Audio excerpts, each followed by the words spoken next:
Agora eu quero falar sobre os pressupostos processuais necessários à instauração dos dissídios coletivos de trabalho. E eu conceituo pressupostos processuais como requisitos necessários ao desenvolvimento válido e regular do processo, que, se não forem observados, levarão à sua extinção, à extinção do processo de dissídio coletivo, sem resolução de mérito, ou seja, sem que se julgue efetivamente o conflito de interesses levado à apreciação do Poder Judiciário. E eu começo a minha análise precisamente sobre os pressupostos que se relacionam ao dissídio coletivo de natureza econômica. E o primeiro deles consiste precisamente no esgotamento da negociação prévia que deve se desenvolver entre empregados e empregadores. Ou seja, antes da propositura de qualquer dissídio coletivo de natureza econômica, obrigatoriamente as partes do conflito devem sentar-se à mesa de negociação com o objetivo de buscar uma saída negociada para aquele conflito de interesses. Na hipótese de não ser possível a solução a partir da negociação direta, o nosso sistema judicial permite que as partes procurem um mediador, que via de regra pode ser, por exemplo, a Superintendência Regional de Trabalho e Emprego, através das famosas mesas redondas, ou ainda o próprio Ministério Público do Trabalho, que via de regra é chamado a mediar conflitos de interesses que envolvam atividades essenciais. O fato é que somente depois de esgotadas todas as possibilidades de uma saída negociada para o conflito, é que é admissível a instauração do dissídio coletivo de natureza econômica, com base no que determina o artigo 114, parágrafo 2º da nossa Constituição Federal. De tal maneira que a instauração do dissídio sem que este requisito seja observado, levará à sua extinção sem resolução de mérito. O segundo pressuposto processual para o qual eu quero chamar a atenção diz respeito à não utilização do juízo arbitral para a solução do conflito.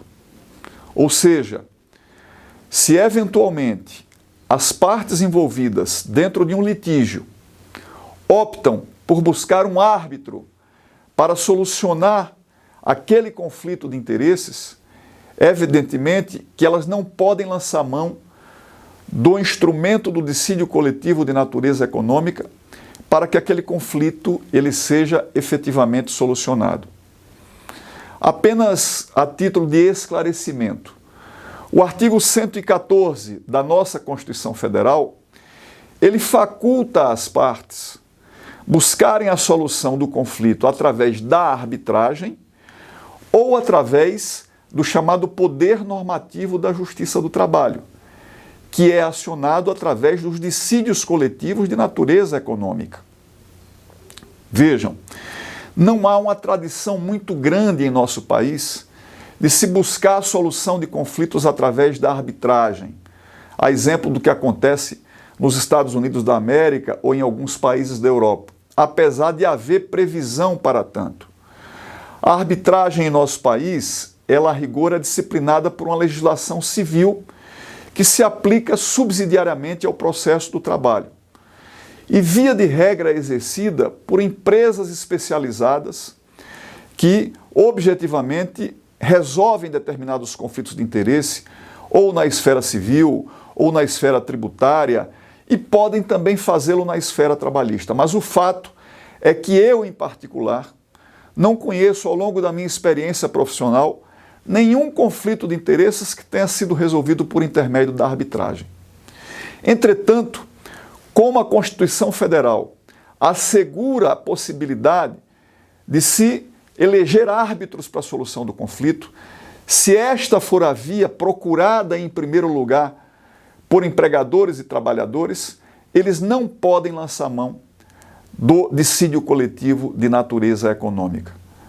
De tal maneira que, se procurarem arbitragem e, na sequência, buscarem a solução por intermédio do dissídio coletivo de natureza econômica, esse dissídio será extinto sem resolução do mérito.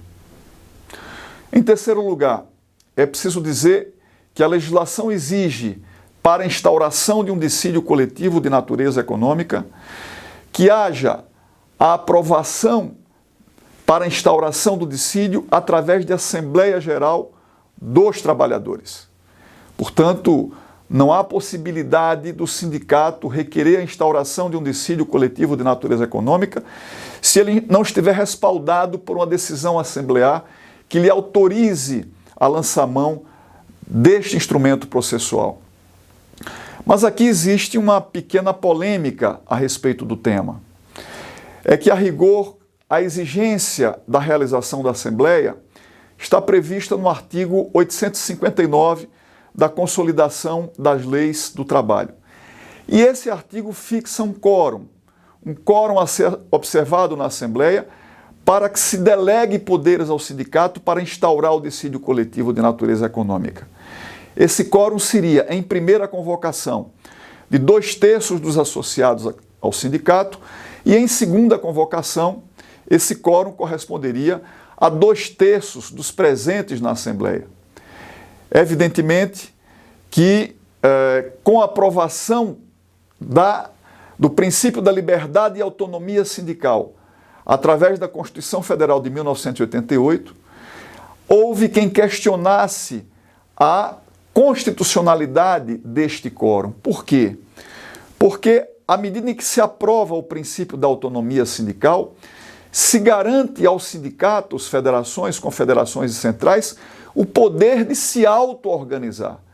Então, se eles têm o poder de se auto-organizar, não é razoável que um dispositivo de lei fixe um quórum para a aprovação de uma matéria tão importante como a instauração de dissídio coletivo de natureza econômica, de tal maneira que a interpretação doutrinária e jurisprudencial que prevalece sobre esse tema considera que o quórum estabelecido no artigo 859 da CLT para a instauração de dissídio coletivo, ele foi derrogado pela Constituição Federal de 1988, sendo certo que o quórum a ser utilizado para tanto é aquele previsto nos estatutos da entidade sindical envolvida no conflito. A quarta questão para a qual eu quero chamar a atenção, o quarto requisito ou pressuposto processual que deve ser observado para a instauração do dissídio coletivo de natureza econômica, diz respeito à obrigatoriedade de observância de formalidades contidas nos estatutos sociais do sindicato que vai suscitar o dissídio. Eu explico. Alguns sindicatos eles contêm exigências como a necessidade de convocação da Assembleia Geral, que vai aprovar a pauta reivindicatória e a instauração do dissídio, a necessidade de convocação dessa Assembleia em órgão de imprensa de circulação em toda a base territorial do sindicato respectivo. Outros exigem que entre a data da realização da Assembleia e o dia da sua convocação transcorra um determinado lapso de tempo, que pode ser de 5, 7, 10 dias aproximadamente. O fato é que essas exigências elas variam de sindicato para sindicato. Entretanto, é preciso que elas sejam rigorosamente observadas. E se elas não forem observadas para a instauração do dissídio coletivo de natureza econômica, ele seguramente padecerá de um vício formal de origem que levará à sua extinção sem resolução de mérito. O quinto pressuposto processual para o qual quero chamar a atenção diz respeito à obrigatoriedade de observância de um prazo contido no artigo 616 da CLT, que determina que a instauração do dissídio coletivo de natureza econômica deve ocorrer no prazo de 60 dias que antecedem a norma coletiva que se pretende substituir. Eu exemplifico. Tomemos como referência a categoria metroviária do Estado de São Paulo, que tem em vigor um acordo coletivo vigente pelo período de 1º de setembro 1º de maio de 2023 até 30 de abril de 2024. O que este artigo determina é que a instauração do dissídio coletivo de natureza econômica, ela deve ser proposta até 60 dias da data de encerramento deste acordo coletivo. Se o acordo termina em 1º de maio de 2024, a instauração da instância teria que ser requerida até 1º de março de 2024. Esse é o prazo a que se refere o artigo 616 da CLT. E se este prazo for observado, a consequência inevitável é a seguinte: quando o dissídio coletivo vier a ser julgado, ainda que ele seja julgado muito tempo depois da sua instauração, a vigência da sentença normativa, ela retroage a 1º de maio de 2024. Portanto, o dia imediatamente posterior ao acordo coletivo que encerrou a sua vigência. Todavia, se este prazo não for observado, a consequência inevitável é que a sentença normativa a ser prolatada pelo tribunal, fixando quais são as condições de trabalho da categoria metroviária, só terá vigência a partir da data da publicação do acórdão respectivo.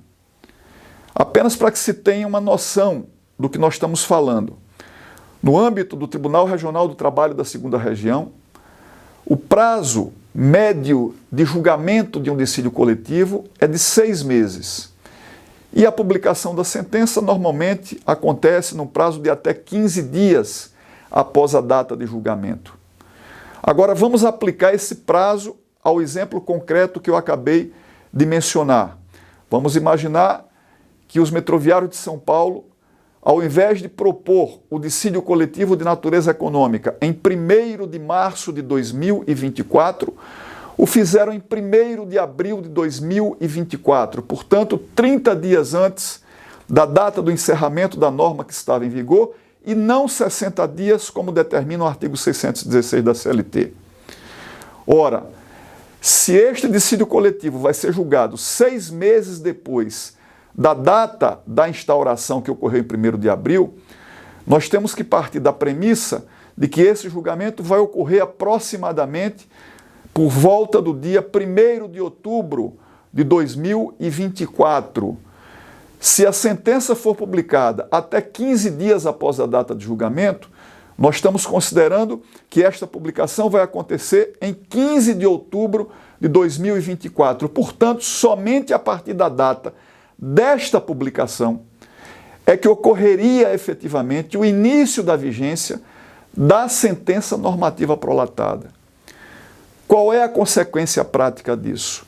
É que entre 1º de maio de 2024, que é a data em que se encerra a norma coletiva que se substitui, e 15 de outubro de 2024, que é a data da publicação da sentença normativa, não existirá norma coletiva a ser aplicada aos metroviários de São Paulo, que não terão, portanto, direitos assegurados por acordo, convenção ou sentença normativa de trabalho.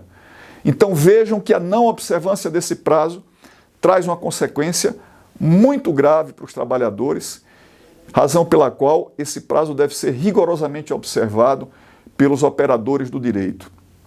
Mas há uma forma de se tentar contornar, digamos, essa penalidade através do manejo de uma medida judicial, uma medida cautelar, chamada protesto judicial para manutenção de database.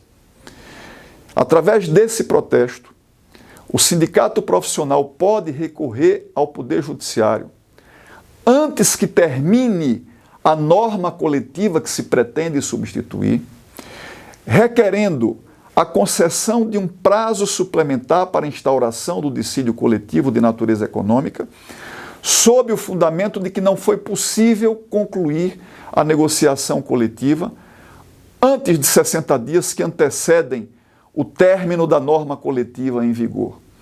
E o tribunal tende a conceder um prazo superveniente de 30 dias, contados a partir da data da publicação da decisão que efetivamente concedeu este prazo suplementar, e se esta concessão efetivamente vier a acontecer, não se aplica, digamos, aquela determinação draconiana de fazer com que a sentença normativa só entre em vigência a partir da data da sua publicação.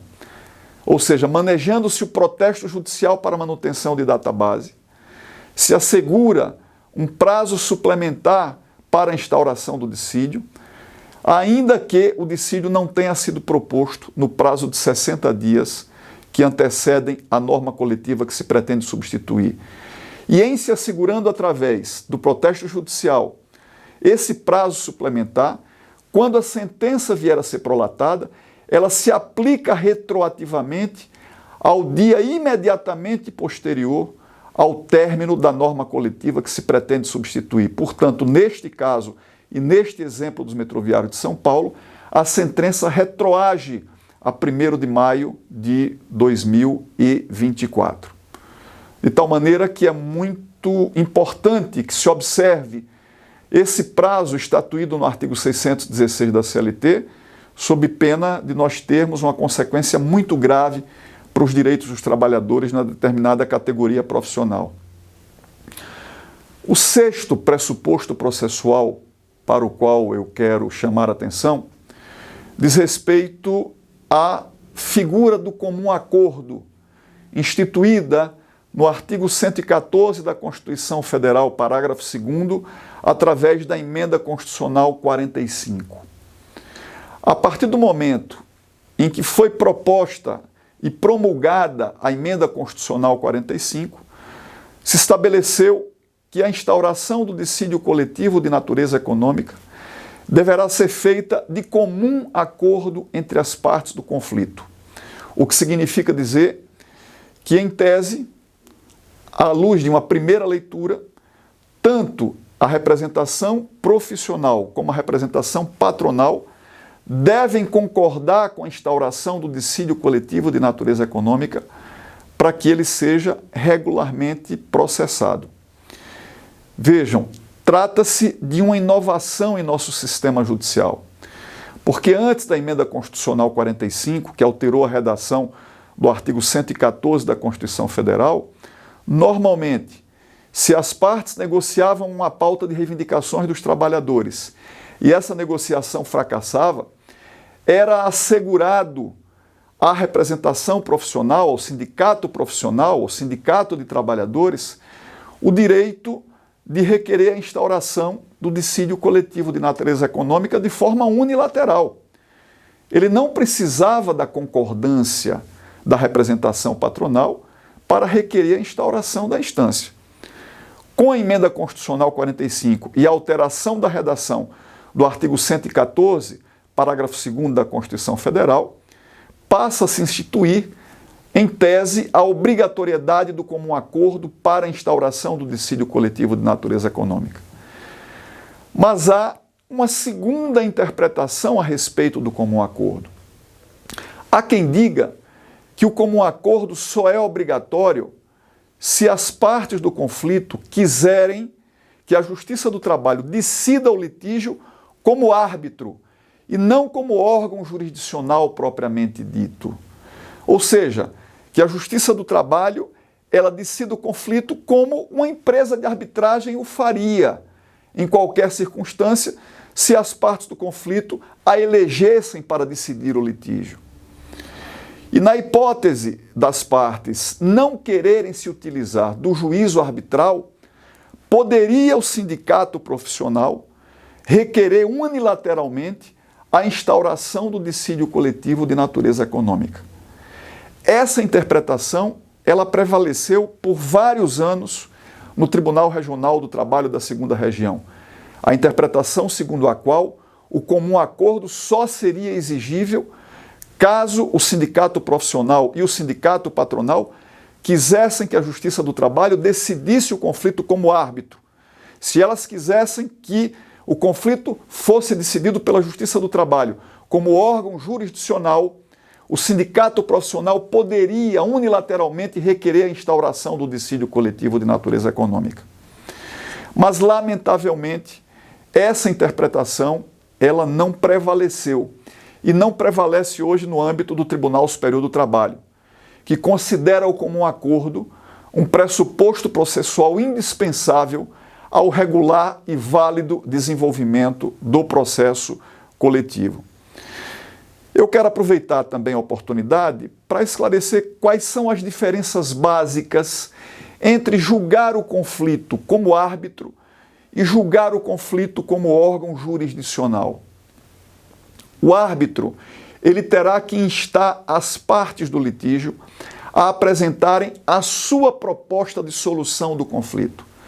Então, a representação de empregados e a representação de empregadores, cada uma apresentaria uma proposta de solução do conflito e caberia ao árbitro decidir, dentre as duas propostas, qual aquela mais adequada à solução do litígio.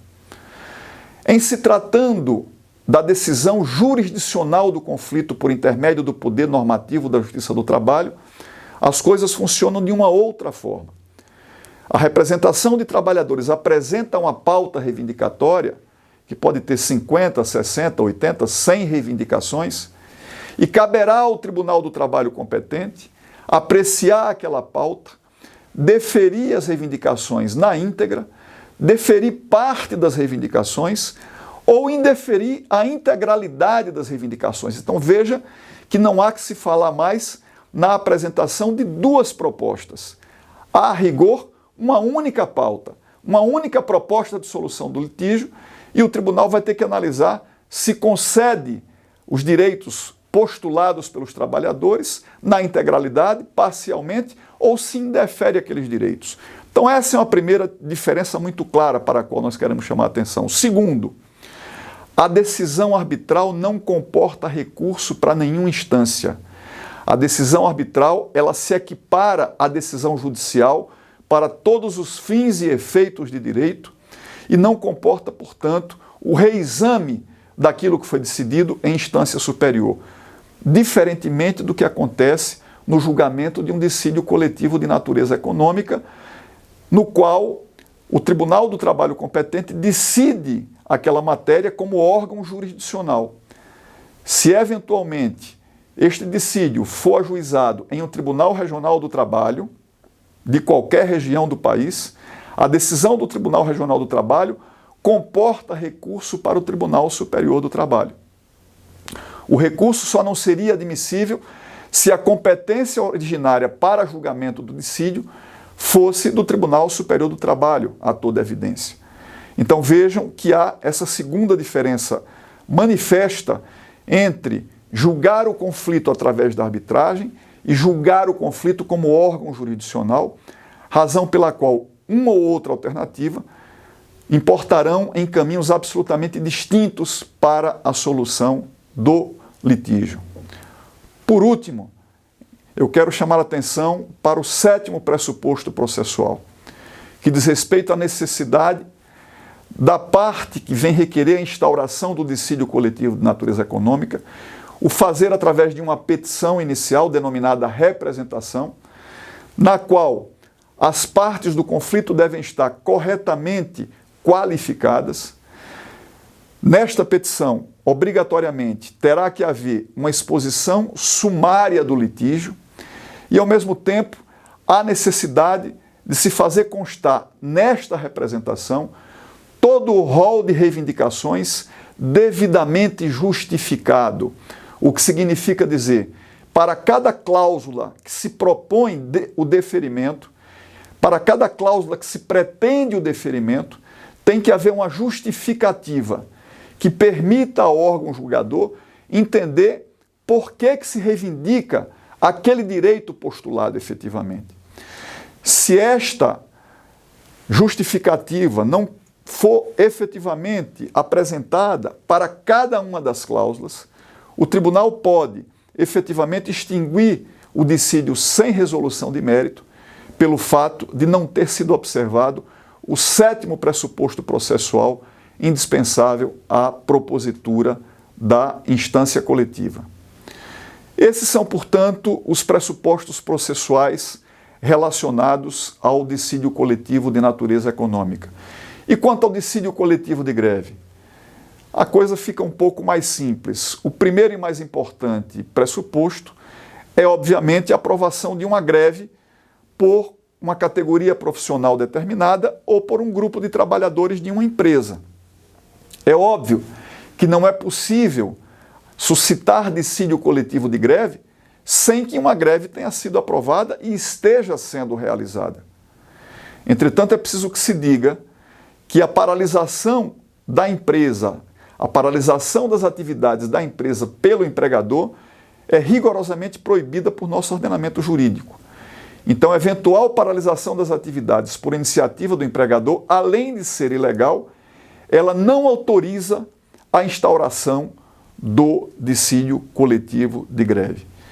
E o segundo pressuposto processual necessário à instauração da instância, neste caso, consiste na apresentação de uma representação, de uma petição inicial, na qual as partes estejam devidamente qualificadas, na qual se faça uma exposição sumária do litígio e, por fim, se formule um pedido, que pode ser de declaração de abusividade ou de não abusividade do litígio.